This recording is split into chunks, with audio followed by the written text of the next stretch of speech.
Fingers on buzzers! On stage right, it's Alexander Wells, and on stage left, it's Jenny Harrison. Welcome back to Harrislight Theatre Reviews. We've been on our summer break, but we're back with a review of Starter for 10, which was a super fun time, wasn't it? And we're going to tell you all about why and what we think about it.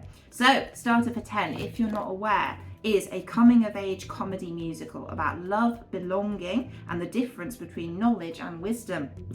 It was adapted from the novel by David Nichols, and it's also been a film adaptation from 2006. It also features an original soundtrack. We'll talk more about that in a minute, I think, but it's inspired very much by 80s student scene.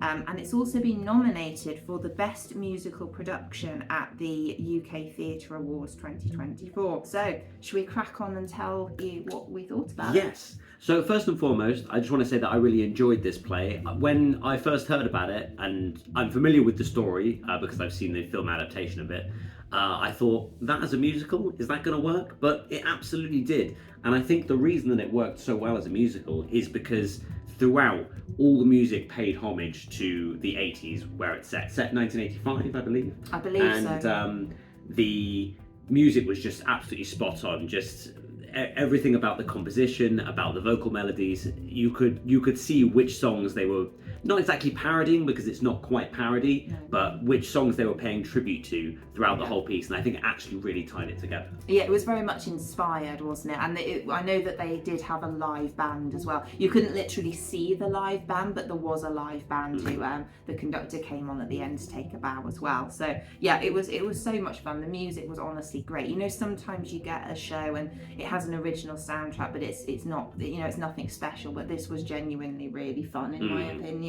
One of the highlights was a more close to parody was this particular song. They did a song that was heavily inspired by Material Girl by Madonna, including the bit with the putting the gloves on and all of that. And that was, for me, probably the musical highlight of the whole piece. That was a real high point. Yeah, nice. What did you think of the staging? It was really clever.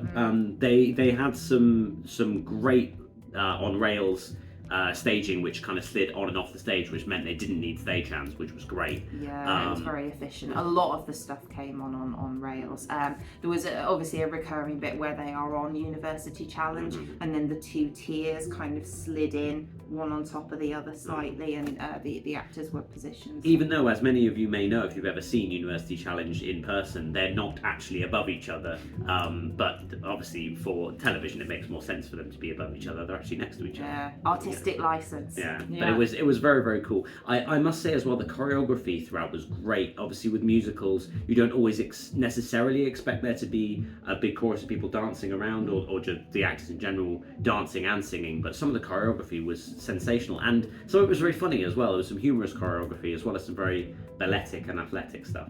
Yeah, and everybody was a really good singer as well. Genuinely really, really good.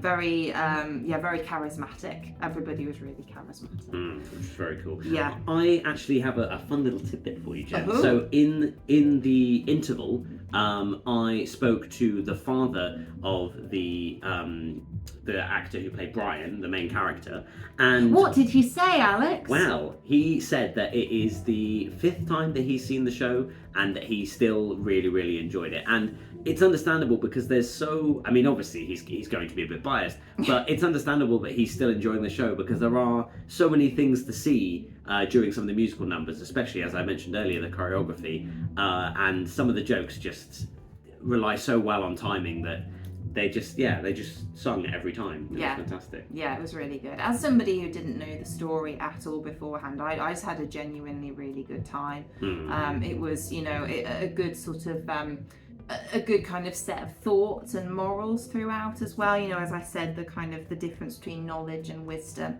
And it rounded off in a reasonably satisfying way. So, well, I would disagree with you there, Jen. I have seen the movie, and if you've seen the movie, the play ends much in the same way, and I find that ending really unsatisfactory. I won't spoil it in case you do want to go see it, because when is it on till, Jen? The 11th of October. So you've got plenty of time still to go and see it. It's in the main house. and it runs for 2 hours and 30 minutes, but that does include an interval, and it's suitable for ages 12 plus. There is occasional swearing in it, and obviously like a bit of innuendo and things like that, but yeah. I think most teenagers would be fine with it, and would engage with it as well. It is a fun story that everybody can kind of get behind. It is, you know, essentially an underdog story, and everybody loves an underdog story. Absolutely. Let us know whether you go and see this, and let us know in the comments whether you think the ending is satisfying or unsatisfying. Yes, yeah, we'd be interested to know Settle this how many debate. other people feel the same way about this as I do. Yeah. But yeah, we'd love to know. We'd always love reading the comments, so do let us know what you think of the play if you get a chance to see it. Yeah, cool. Thank you so much for listening. Do give us a like and a subscribe, as always, and we will see you very, very soon for the next House Light Theatre review. Yes, thank you so much for watching. We'll catch you then. Bye.